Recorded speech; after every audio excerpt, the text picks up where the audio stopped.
So thanks, Eric, and thanks, Michael and World Business Chicago for hosting this event. Um, High level, a little bit less about me, more about BP America. We're a big global business. There's about 10,000 US-based employee, and our presence supported 230,000 jobs across the country. But here in Chicago downtown office, that's the hub for our trading and shipping team, our largest team in Illinois. So for shipping and trading, we are a global energy supplier and trader. We are supplying all sort of energy solutions to help to decarbonize the global energy mix. For example, in addition to a traditional hydropower carbon portfolio, we now have offering a robust carbon offset portfolio for the world. And we're one of the largest supplier of renewable nat gas to the US transportation sector. We're one of the largest we are the largest market of natural gas in the United States. So personally, I used to run our trading business out of our Chicago office, but 2 weeks ago, I relocated to London to take up a new role for our strategy and digital innovation. So such an honor to be here today. John? Thank you, Eric. I think Michael did a very good job of introducing me as well. Nightcore Gas is a subsidiary of Southern Company. We are one of the largest electric and gas utility holding companies in America. Nicor is the largest natural gas distribution company in the state of Illinois. We are also the owner and operator of one of the largest natural gas reservoir storage systems in North America. We deliver clean, safe, and affordable natural gas to 2.2 million customers in more than 650 communities across Northern Illinois. Terrific. All right. Maybe I'll set the stage a little bit before we dive into the conversation. So, clearly we are in a brave new world when it comes to sustainability and the environment. I think everybody witnessed the extreme weather of this past year. Hopefully they were not affected, but unfortunately that may not be the case. The Secretary General of the UN just last month issued a code red for humanity on climate. People are concerned. A recent study by Yale found that 70% of Americans are very or somewhat worried by global warming. And there was a significant increase in the very worried category in just the past 6 months. And Wall Street is paying attention. Larry Fink, who's the CEO of BlackRock, which is the largest asset manager in the world, famously sort of stated that climate risk is investment risk. So globally, corporations are paying attention and they're taking action. They're responding with pledges of net zero carbon emissions by 2050, if not sooner. But turning net zero pledges into sort of tangible actions and results is more difficult.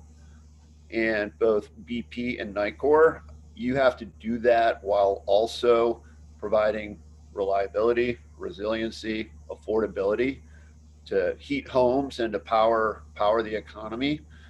So against that backdrop, what are the ways that each of your companies are thinking about innovating in your respective parts of the industry and to take tangible actions on emissions reductions and decarbonization?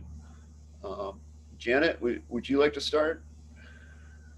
Sure, thank you. Next one, we should let John start, just to be equitable. Great question, Eric. I'm sure you've heard BP has probably among the majors in the first coming out to announce our ambitious goal to reach net zero by 2050. And the world, as we know, we want reliable and affordable energy, as you mentioned, but no, that's no longer enough. The world also wants cleaner energy. So to help the world achieving that goal, companies such as BP were aware trillions of dollars need to be invested to rewiring the global energy system. Think about it. The modern society, it took the modern society centuries to build the current hydrocarbon-based production, supply, logistics, and consumption system. And then when we change the production away from hydrocarbon to renewable energy, changing the consumption, we also have to rewire the whole logistics system. That will take years, not days or months of investment and $1 trillion to do it. But specifically in BP, what we're doing is we are already transitioning into an integrated energy company, no longer just oil and gas company. So by 2025, we have committed target internally, globally, to reduce our own emission from our own operation, absolutely, on absolute basis by 20%. So methane emission, upstream production, extremely harmful. It's one of the most potent GHG. So BP is one of the first committed to lower our methane production from gas upstream to below 0.03. And we also want to increase our low carbon investment to about $3-4 billion a year and build 20 gigawatts of renewable energy. So this is a good step. It's not going to be enough. Meanwhile, we're still going to invest in our existing hydrocarbon portfolio because cash flow from that business will continuously pay for companies such as us to invest into low carbon electricity, bioenergy, biofuel, electrification, future mobility, CCUS, and hydrogen. So we actually think the transition, the innovation towards a decarbonized energy world involves building a robust complementary portfolio of renewable production, logistic network, and consumption. I'll just stop right here. Okay. Well, may I ask a follow-up question? You mentioned methane, right? It's a very potent gas. And you mentioned the efforts to reduce methane leakage. From an innovation standpoint, how does that actually take place? Like, how does a company such as BP with vast operations, how do you actually start getting a handle on where there may be methane leakages, and how does innovation fit into that challenge? Very good question. I'm not an upstream engineer, but our commitment internally involves essentially threefold. One is we actually set a goal internally. We're not going to rely on offsets to achieve that goal, which means exactly to your point, we're going to rely on technology innovation to actually abate methane emission in our upstream production. And that involves monitoring. You have to increase monitoring at the fields, at the wellhead, but very importantly, changing how we extract what oil and gas from the underground by innovating our production technology at the wellhead to really lower emission and reduce flaring as well. So mostly rely on technology at the wellhead, reduce flaring, reduce the recycling of the harmful methane gas emission, and to achieve that objective. Yes, technology play a very critical central, at least in our own journey to that commitment.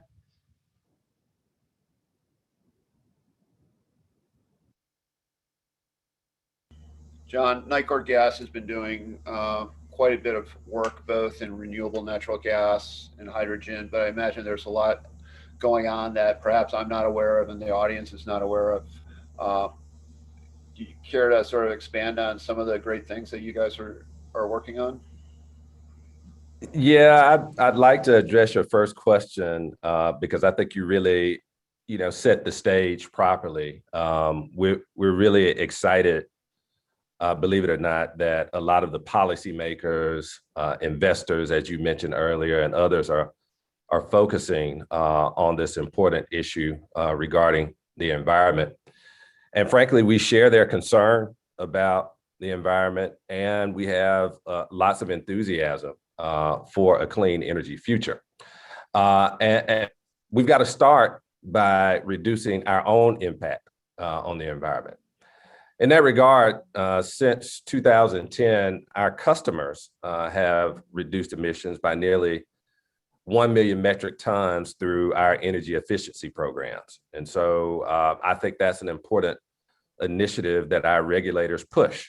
And so we are working with many of our customers on energy efficiency programs to get those kinds of results.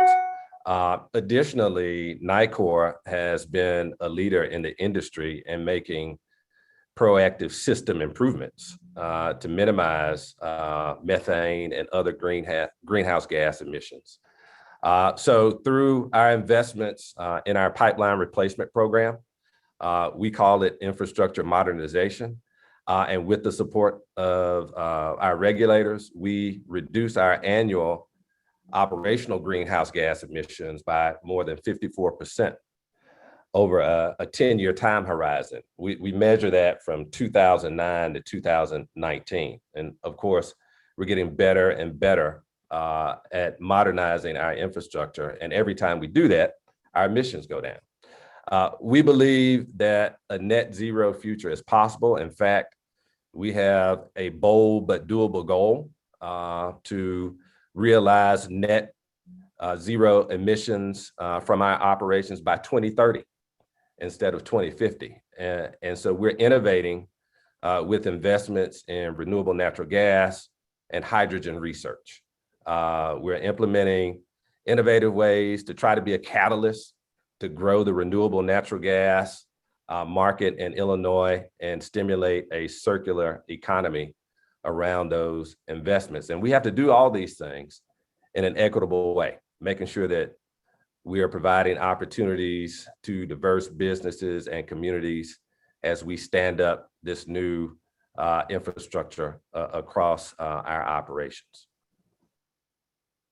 And if I may, just renewable natural gas, can you sort of just quickly wrap a definition around that so people understand how it is a renewable source of energy? Yeah, renewable natural gas is an abundant resource, and it augments geologic natural gas that generally people know from traditional production wells. I say it's abundant because Illinois ranks 14th out of 50 states for biogas production potential. And much of that is currently unrealized today, since it comes from landfills, farms, municipal wastewater systems, and other areas where human and farm waste currently decomposes into methane, and it leaks into the atmosphere. So that waste methane from organic sources contributes to more than 25% of the total methane emissions in the country. So the idea behind renewable natural gas, in essence, is to capture, clean, and beneficially use that waste methane versus releasing it into the atmosphere or flaring it at the source. And then you connect it to an RNG project. You connect that RNG project to our distribution system as a supply for low carbon fuel. So I hope that sort of defines what RNG is. I hope I offered a reasonable explanation for it, but it provides a number of benefits, including emissions reductions, resilience, and economic investment and job creation. So every time you have a renewable natural gas project, you have a new construction project. You have the ability to provide jobs, when you have one of these projects that go up. It's considered carbon neutral, and in some cases, carbon negative. And what we're finding is that customers are increasingly interested in leveraging RNG. As an example, Amazon recently announced that it will receive RNG to fuel a portion of its fleet. And so we're seeing these examples across the country. People are beginning to understand renewable natural gas, much like people, 30, 40 years ago envisioned a future with solar and wind production. The Illinois Commerce Commission recently approved our renewable natural gas interconnection pilot, This enables new RNG facilities to interconnect and transport RNG into our system, as I described before. And with this pilot, we aim to encourage the development of RNG production facilities throughout the region. And Janet, if I'm not, If I may, oh, sorry, Eric. I was just going to tag along with the RNG. Maybe we're thinking along the same lines, but if I'm not mistaken, BP is involved with a really neat project, Green Era, in Auburn Gresham, right? Where basically the project is taking food waste and turning it into biogas. Is that correct? Yeah, I was gonna say you're very well informed, Eric. Absolutely true. I think BP, as I mentioned earlier, we're actually one of the largest renewable natural gas supplier into the transportation sector in the United States. Actually, my successor, Natty, I'm sure some of you will get the chance to meet her. She'll join some of the future series here. Before she took over my job of being the regional VP of our trading business in Chicago, her responsibility was managing what we call our biogas portfolio. Biogas in domestic United States so far is primarily an RNG portfolio, not just from waste. Now we're also moving into a dairy digester program for lower CI characteristic, and that carries a much bigger, less carbon footprint compared to traditional landfill gas. So various technology exist. We actually share John's commitment and optimism about RNG. Not only it solves the carbon emission problem for the society, it also creates jobs and turn waste into something useful for the society. Right. So, there's also much excitement developing around the prospect of hydrogen as both a storage medium and as a source of energy. I know that Southern Company is very active in hydrogen research. John, how does that translate to your thoughts on thinking about the future of Nightcore Gas and the role that hydrogen may play, as the technology develops and becomes more cost effective?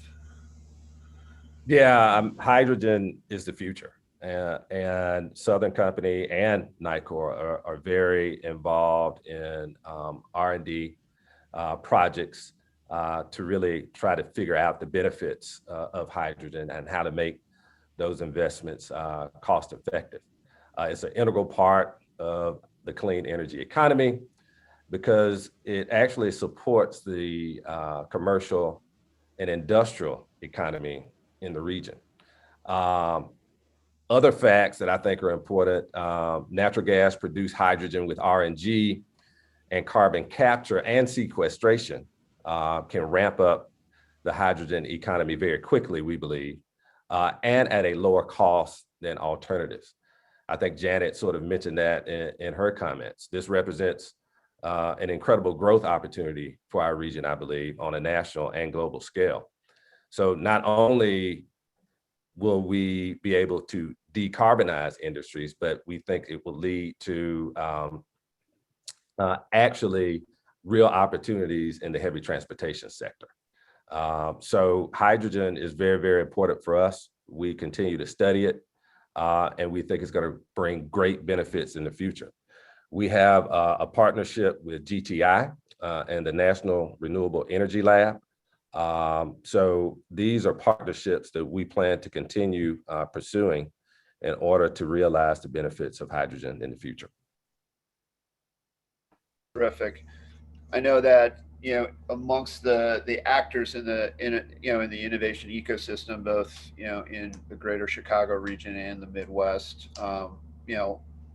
many of us are thinking about, okay, how can we position ourselves to support innovation around hydrogen electrolysis and so forth. But thinking about the innovation ecosystem and the role of large corporations, how, how are your strategies and what are your thoughts on, as a large corporation supporting the ecosystem that's doing a lot of that very, very early stage work, and particularly here in Chicago. We have a long legacy of great research and development. Whether it's coming out of Argonne National Laboratory or Fermilab. Uh, but I think a critical component to the ecosystem are the engagement of large companies. How do you think about that type of ecosystem engagement, John? Would you? Yeah, I think it's very, very important. And so we have a strong track record of being engaged with innovators and venture capital initiatives. Southern Company was one of the first investors in Energy Impact Partners. That organization continues to grow. I'm not sure the size of their many funds right now, but they've exceeded $1 billion, and all of those investments are focused on a clean energy future and really trying to figure that out and really working with investors, working with entrepreneurs in that space. Eric, your organization is a great organization. We're proud to support the launch of the Nightcore Gas Multicultural Innovator Award. And you know about that. That's a $25,000 equity and inclusion grant to support the development of a clean energy technology startup with a minority founder. And so these are really important concepts, this idea of innovation, because oftentimes, at companies like ours, it's really, really difficult to innovate. We spend a lot of time in energy and focusing on operational excellence. We'll spend a lot of time on trying to reduce our emissions, but these really big ideas and having the resources to create these big ideas and nurture these big ideas without, the stymieing these ideas with old school thought. It's always hard to innovate inside, a culture that's been around for hundreds of years. And so we find that it's really, really important to partner with organizations like yours and others to focus on entrepreneurs who have these great ideas and making sure that they're in an environment like Clean Energy Trust and others to nurture the ideas, to get them the support, to build an ecosystem around them where they can be successful. And so we are supporting organizations like yours. We are a supporter of MHub. You may be aware, MHub is a local maker lab that attracts high-tech startups from across the region. We've partnered with them on this cohort to help accelerate achieving net zero emissions while growing our industrial base and the clean energy ecosystem. And so MHub is another organization that we've partnered with. And so we look for these opportunities often because we can't innovate like we want to around these really, really good ideas that may take time to develop over time. And so our focus it is really on that, Eric. It is something that's really, really important to us, and we continue to look for ways to partner with organizations who nurture these entrepreneurs and nurture these ideas. Yeah, and Janet, I know BP has a long history of engaging with the ecosystem. We've worked with some BP colleagues of yours out of London in the past. In fact, I think yesterday BP just announced that they acquired a company called Blueprint Power, which essentially has a software that takes commercial buildings and turns them into distributed energy resources. So long history of innovation at BP and engaging with the ecosystem. Any particular initiatives that you'd like to call out or highlight? Yeah, thanks, Eric. Yes, we're quite proud of the role we have played in being a global energy supplier. I actually think going back to your first question, the role of large companies to play in the energy transition. I think big established company in particular have an important role to play, and I won't deny that oil and gas is a high emission sector, but and then there is a sort of perception that the oil and gas company are the big bad wolf in the energy transition. Actually, that's only one side of the coin. The very important other side of the coin people shouldn't lose sight of fact is the big companies with the highest level of integrity and governance. That's how we always operate. And with the scrutiny and pressure coming from our investors and society, and with the support and backing of the government, and with the skill and capability we have in-house, we're actually most best positioned to enable the substantial transition and investment needed in the decarbonization effort. So in BP specifically, we actually look at a multi-pronged approach. So we have a BP Launchpad and venturing. So through our venturing effort in the United States alone, in the last 5 years, we invest over $600+ million in various companies aligned with our priorities, specifically included investment to 37 clean technology and alternative companies. I mean, you mentioned one that's done in London, but in the US, we're doing a lot of the similar things. So we're trying to become an incubator and venturing support to the innovative small companies. Our participation in some of the large projects made it enabled the success. So Green Era, you mentioned earlier, the Green Era Farming campus in the Gresham neighborhood in Chicago. The BP trading team's participation by offering the offtake of the RNG that created the ability for the project to get financed from a pure market risk perspective.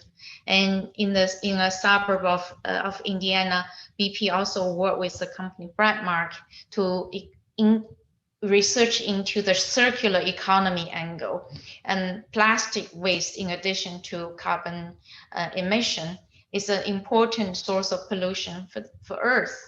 And how do we turn plastic into a circular economy? So the whole the plastic recycling, and how do we reprocess that and break down the plastic into the original form, and so that it can be reused or remanufactured, going back to the petchem sector. So that's something BP is partnering with a company called Brightmark there in Indiana. And we're also going back to the community investment. We have contributed over $10 million of research grant with partnering with the university UIUC, including student-led technology projects, giving various patent grants there to support the research work that will aim and decarbonize the economy. And we also partner with the Chicago Urban League, where it's a home for the Center of Entrepreneurship and Innovation, and the BP Innovation Lab, so that we're looking to support giving ethnic minority people in the society and focus on their entrepreneurial work, and to bring a bit of equity, diversity, inclusion angle into how we support innovation in the whole energy complex. So we think, companies like us has a lot of roles to play, from technology, from investing, from participation, from risk basis, and supporting, giving back community, and also bring a D&I angle into various efforts. Yeah, I think, I would be remiss if I didn't ask about equity and access. Obviously, utility bills represent a greater share of wallet for low-income people. Disadvantaged communities tend to bear sort of the impact of climate events. If there is opportunity created by decarbonization, the energy transition, those opportunities have to accrue to all people, not just those who are well off. So as you think about equity and access, and how you operate your businesses and how you think about the future, what are your kind of actions and strategies around the, those important topics? John, do you want to comment on that? Yeah, I will. I want to answer your question. It's a loaded one, because equity and access is really, really important. And you acknowledge the fact that, these high energy bills disproportionately impact many of our customers. And so first of all, let me acknowledge that we understand that high gas prices are a problem. They are a real problem. Over the past year alone, natural gas prices have skyrocketed in the United States. And I know Janet watches international markets much more closely than I do. But the situation, I believe, is even worse in Europe, where prices are escalating and reaching record levels because of limited domestic production capacity. In the US, we're experiencing similar issues with demand for air conditioning over the summer, depleting supplies, and natural gas exports to other countries, almost 50% higher than they were just a year ago.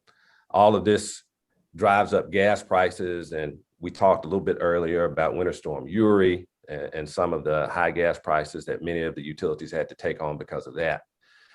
So since January of 2020, Nightcore Gas has provided almost $70 million in energy assistance to our customers. We've connected them to those resources, LIHEAP and other federal programs. And later this month, we're going to announce a program that's going to be even bigger in terms of direct support that we're providing to our customers. I won't let the cat out of the bag today. But to respond to your question, there's a certain amount of focus that we have to put on certain segments of our customer base. Access, affordability is key. So while it's uncertain to predict how energy prices will increase or decrease, we've seen it, go up and down over the years. We have to continue to focus on equity and affordability for our customers. So in any discussion about the best path forward to get to a net zero future, it's important to consider the cost to our customers. And we believe that natural gas and renewable natural gas is a part of an all of the above energy and environmental strategy. Affordability is the key in how we think about this transition to a clean energy future. Energy is a foundation for all of us, and it's going to be difficult to get there if you don't have an all of the above strategy. So we're investing in research and development that advances the industry and moves the needle forward on equity. One of the programs that we think about when we talk about this is our Smart Neighborhood Project. It's in partnership with Habitat for Humanity, the National Renewables Energy Lab, and GTI. I keep talking about GTI, the Gas Technology Institute. They are our friend in terms of innovation and strategies to make a lot of these ideas more affordable. But this smart neighborhood explores the role that natural gas will play in expanding affordability and access to renewables while ensuring reliability and resilience. And we've done this on the electric side as well. But most of those smart neighborhoods, the price points are really, really high. And so what we wanted to do is try to figure out how can we create a smart neighborhood with all the advanced technologies that you would find in a smart neighborhood with high price points in a low income area. And so we're doing these experiments right now, very, very excited about what will come out of this smart neighborhood project that we have in partnership with Habitat for Humanity, but it's in a part of town, it's in Sauk Village, that we believe would really, really greatly benefit from a project like this. So to respond to your question, Eric, yes, affordability, access is always important. We'll continue to try to develop projects to address those very issues. Yeah, and it is that, the challenge with energy innovation is that, oftentimes there might be, as Bill Gates calls, a little bit of a green premium attached to certain products that, perhaps certain, income brackets can afford it and benefit from. But then how do you ensure that innovation reaches all people and serves all people? And that's always a challenge. The Green Era project, I know, is, that's exciting. It's creating jobs, and it's also just creating a model that hopefully can be replicated elsewhere. But Janet, how do you think about, or how does BP think about equity and access, both in Chicagoland but also broadly, globally?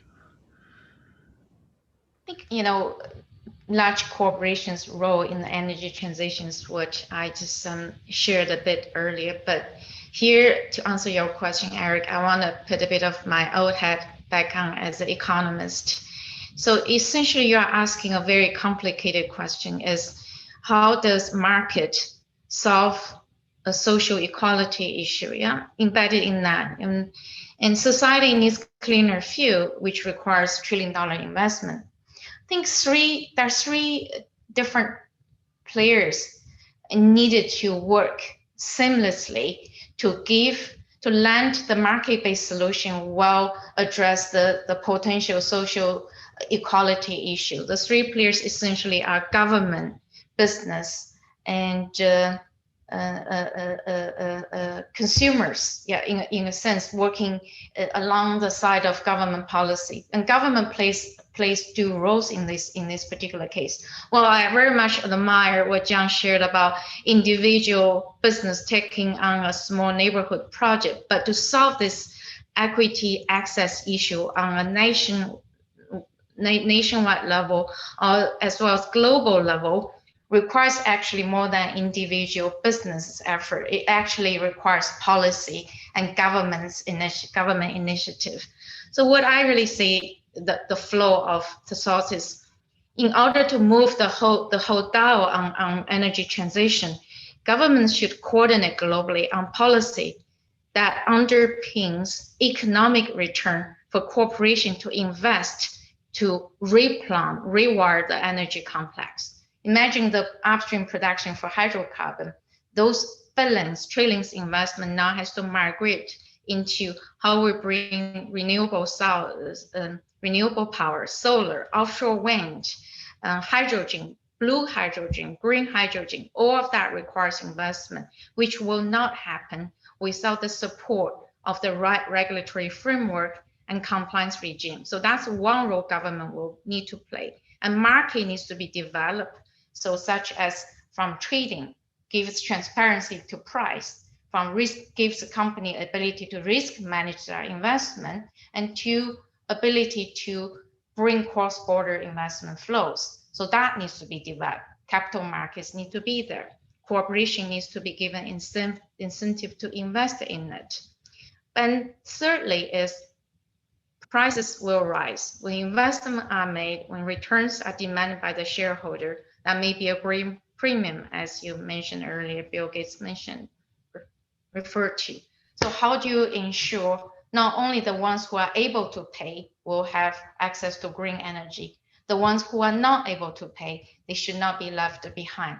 That again is where the second government role comes into the picture. I think government should be able to use some of the profit or the revenue they take from the investment into the green energy, from the regulatory compliance regime they make from pushing government, from pushing the society to decarbonize, and use that and give back to the society on a means-tested basis to target subsidy for low-income household, low-income family, so they can be able to access green energy on equal footing from those who can afford it. So that's a social program angle, can be financed by green tax, green trading, and green compliance regime. So I think that's really require a lot of complex design, government policy, global coordination. So there's no green arbitrage. And then how do you funnel the money back to the needed family based on purely income and affordability. So that does not distort the signal of investment from a pricing and trading perspective. Wow, can I just applaud Janet's answer? That was a fantastic answer from someone that we know is an economist. You know, it's just great. And I do think that what Janet said, I could never, repeat what she said, but I think that is the rationale and reason behind the idea of this Chicago Region Clean Energy Innovation Series. I mean, it is to spark the discussion, to spark the debate so that policymakers, investors, energy companies can really talk about these issues. As Janet said, look, Nicor, creating these programs, it's not going to solve, the larger issue that we're trying to address here. But still, we have regulators who are saying, hey, what are you doing for these customers who have a tough time paying their energy bills? And we at Nicor are going to focus on corporate empathy. We're going to try to figure out, we've got to realize that natural gas prices, which are really a pass-through. I mean, we don't get money from this. We pass it through to our customers, but it's still a hardship. And so how do we recognize that? And what do you do while we have these, larger conversations going on to really try to figure out a long-term decision for this major, major issue that we've got to solve, that we have to solve. And so I appreciate Janet's approach to really sort of laying out a real solution to these problems. Now we have to do the really, really hard work of getting through the politics and all the political dynamics that comes up, when we talk about trying to get to a real solution like Janet talked about. Great. Well, we're coming up on time. Final, very quick question. Obviously, what we've heard is that, this is a very complicated, multivariate challenge we're facing. Rewiring or replumbing existing infrastructure is not something that can happen overnight, yet we're facing a very short runway to do what we need to do. But given all of that, I'd be curious as a final word, are you optimistic that we can get it done or pessimistic? I guess, Janet, optimistic or pessimistic that everything can come together?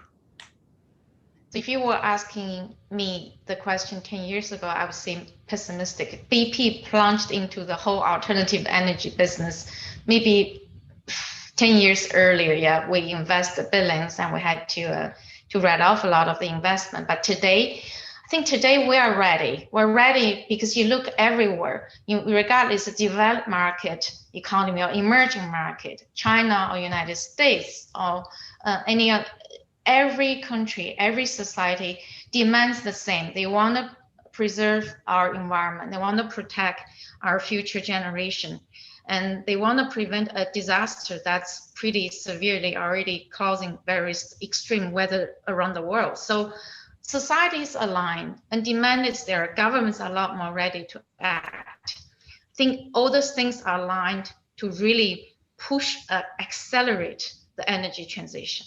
However, that being said, John mentioned high natural gas net gas price this year is really hurting a lot of consumers and is causing potentially inflation challenges for central banks around the world to manage a stable traditional monetary framework. So how do we transition while managing the spike in commodity price, which result from a mismatch between demand versus supply, mismatch between where demand is, where supply is, mismatch in what the new energy infrastructure requires versus what society currently have. We're going to have a spikes in prices and volatility. And that's something I think big companies like BP and Nightcore Gas needs to put our heads together. And also we need actually more transparent, stable policy and incentive created by the policy so that people can have a longer wavelength of investing and the supply behavior around it. Great. John? I'm optimistic. I'm optimistic. When I look at what's happening in our state, we just had, an energy bill to pass. The governor is clearly focused on this issue. Our policymakers are clearly focused on this issue. And so everyone is thinking about a clean energy future. And we certainly are. I know that a lot of my colleagues at the other utilities, they're thinking about it. I think, what we have to do is make sure that there is a dialogue. And I think, sort of with everyone thinking about it, I feel like there will be a dialogue where we would come up with some solutions. Now, we've got to get ideas like Janet talked about on the table, and we have to realize that this is not just a state issue, this is a global issue. So you can't just solve it in Illinois only. We've seen maybe some of the challenges, when we try to have an energy solution for just one state, like in Texas. So we got to be thoughtful about how energy really is a global issue and not just a state issue. But I do believe that we're at a place where people are ready to have a dialogue. And because I think we're there, I'm optimistic. And I think something great will happen. I think we will reach a clean energy future at some point. 2050 is a bit aggressive. But at the end of the day, I think if we put our minds to it, we can make it happen. All right. Terrific. Janet and John, thank you. And thank you for your leadership. It's great to have you, here in Chicago. Well, I guess, Janet, you've just relocated, but anyways, you're still a Chicago person at heart. So terrific to have you here. And I'm going to turn over to Avin now for final remarks. Avin? Thank you, Eric. So Eric, thank you again for moderating this discussion. This was an incredibly insightful conversation about, clean energy, innovation, sustainability. And John and Janet, especially on behalf of the World Business Chicago organization, I want to thank you both for being such incredible leaders on our board, for being WBC board members, and for, really for this partnership, because this is, again, a really fascinating opportunity for us to talk about how the innovation ecosystem is connecting with leaders like the two of you. So all three of you, thank you so much for leading this conversation. And so again, I want to thank everybody for joining us today. We had this really fantastic opportunity to kick off the Chicago region, Clean Energy Series, and this is going to be actually the first part of a multi-part series with World Business Chicago, Nightcore Gas, and BP. Again, so I want to thank everybody for joining us today. Our next installment will be next month, and so we will make sure to email everyone about the next opportunity. But this was a really fantastic conversation about how our local leaders here in Chicago are leading the way globally. And again, I want to wish everyone a happy Friday. Thank you for joining us, and see you next month.